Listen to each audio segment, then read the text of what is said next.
Está en línea Damián Dipache, especialista en marketing y economía, consultor de empresas. Hola Damián, ¿cómo te va? Buen día, ¿cómo estás? ¿Cómo estás, Daniel? Buen día. Gracias por atendernos, Damián. No, gracias a ustedes.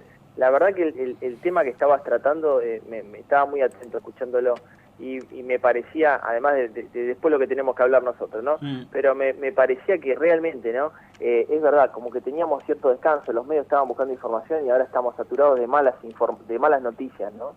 mm, Eh, y sabés que justamente esta semana estaba leyendo un informe de una consultora mm, internacional, que entre 115 encuestados de empresarios de América Latina, de unos 10 países, muestran que Argentina es uno de los países con empresas con más coimas en América Latina, ¿no? mm.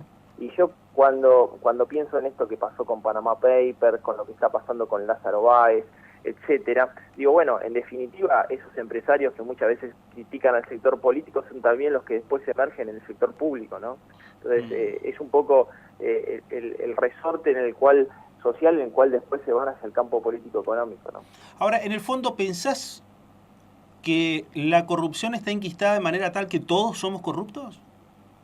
Yo creo que en cierto sentido el sistema es como una trampa en el cual el ciudadano termina cayendo, porque el que no está corrompido tiene un efecto rebote de que si no se corrompe está por fuera del que lo está haciendo, ¿no? Mm, Digo en el campo de la economía, ¿no? Mirá, esta encuesta que te digo, ¿no?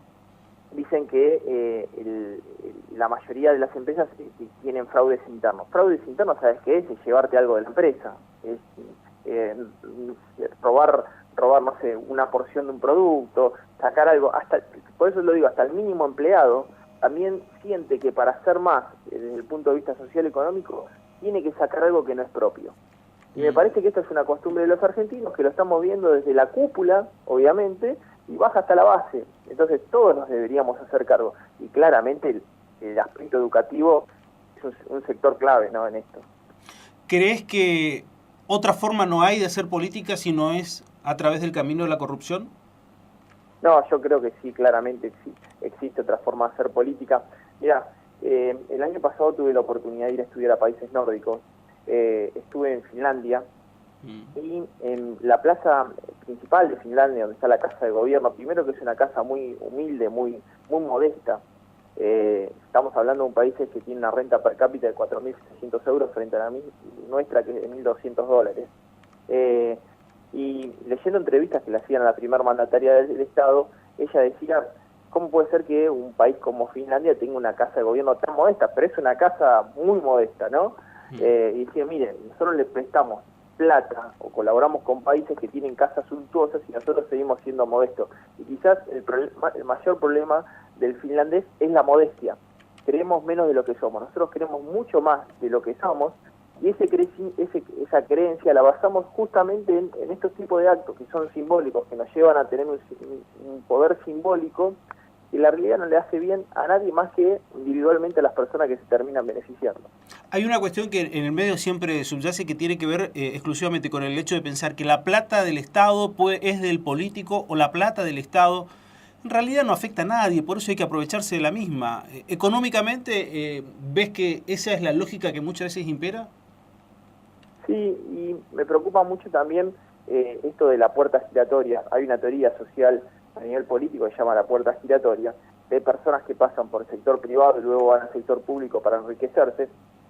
Caso Lázaro Báez y toda la compañía, y viceversa, personas que están en el sector público y después del sector privado se enriquecen de acuerdo a los contactos que han logrado en el sector público.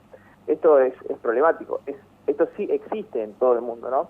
Pero me parece que en Argentina tiene un grado de vulnerabilidad absoluta donde parece que parte de la regla para extender acceso de poder político económico tiende este doble juego que a veces es macabro, ¿no?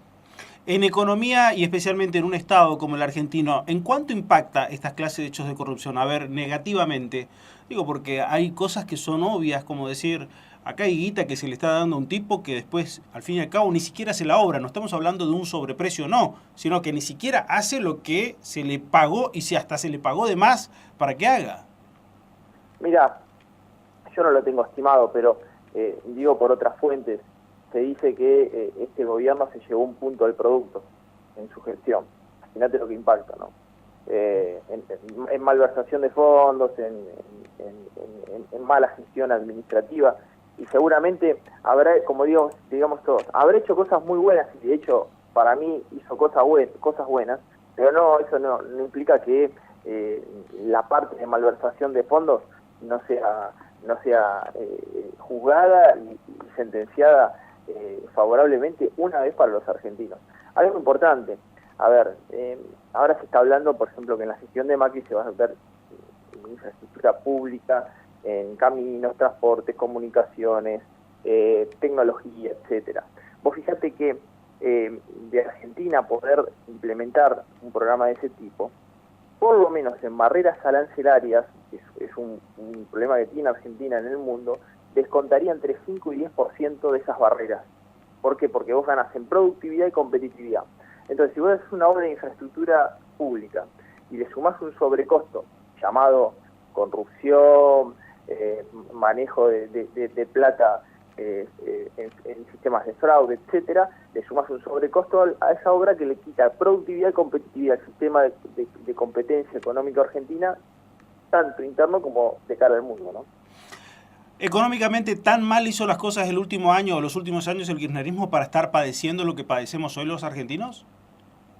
Mira, la realidad es que los últimos 4 años lo que se vio es un cierre de la economía importante, donde Argentina obviamente tenía un déficit, un superávit comercial y un superávit fiscal en los otros años, y la realidad es que obviamente el precio de los commodities empezó a caer, y Argentina llegó a un lugar donde tiende a caer algunos gobiernos, como pasó en este caso, que es sostener esa actividad pública con incremento del gasto público, sostenimiento a través del déficit fiscal, emisión monetaria, aumento elevado de la inflación, y eso llegó a una pérdida de competitividad terrible de los productos que vendíamos, cuando encima esos productos estábamos bajando en el mundo.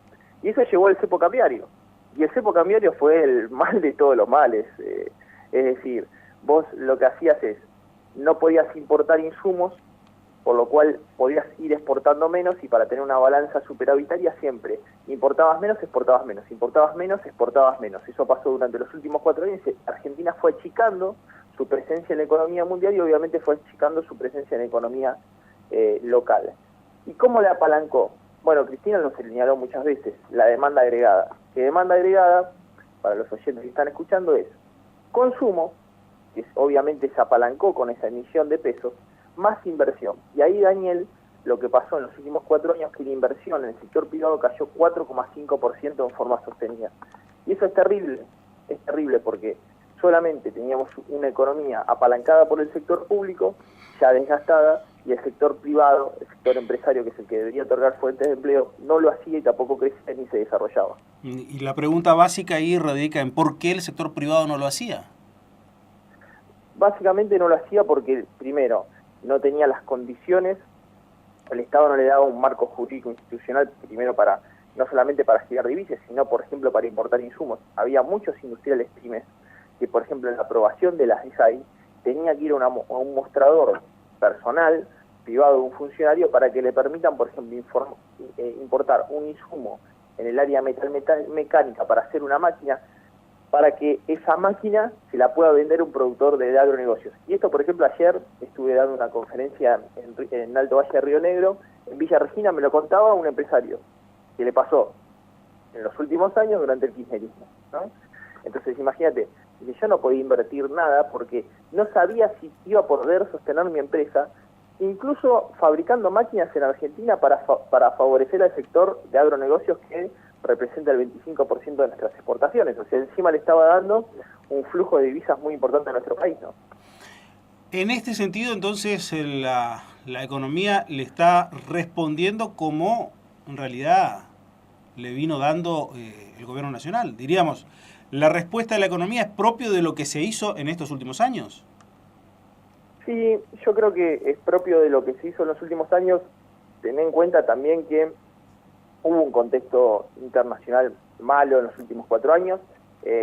Obviamente uno siempre es piloto de tormenta, el gobierno fue piloto de tormenta y creo que no la pudo capear. Por eso tomó esta decisión del cepo cambiario, que me parece que no fue una decisión acertada.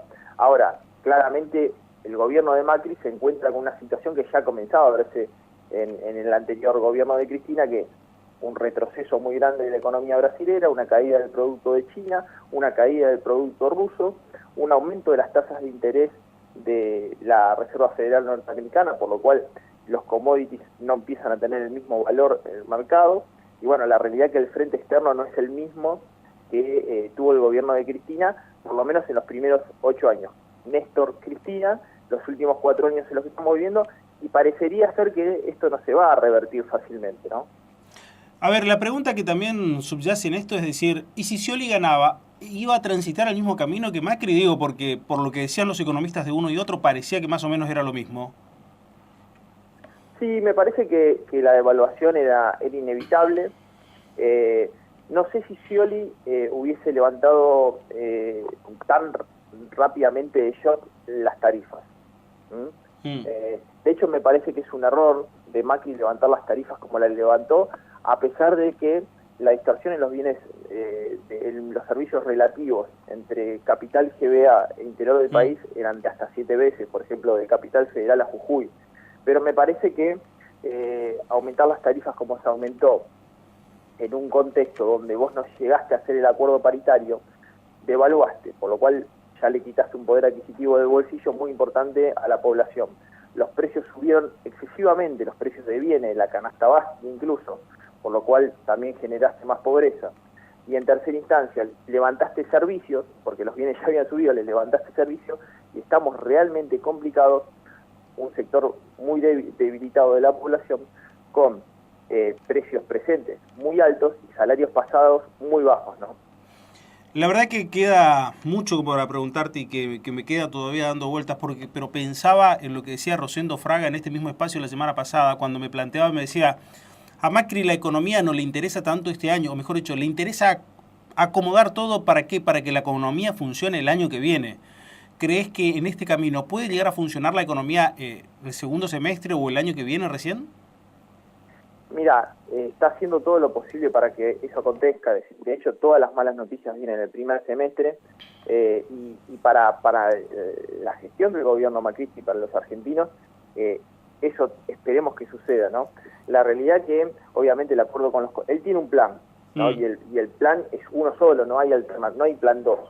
El plan es que el acuerdo con los holdouts se cierre, que lleguen créditos de organismos internacionales para inversión en el sector público y en el sector privado, y la economía se reactive en el segundo semestre.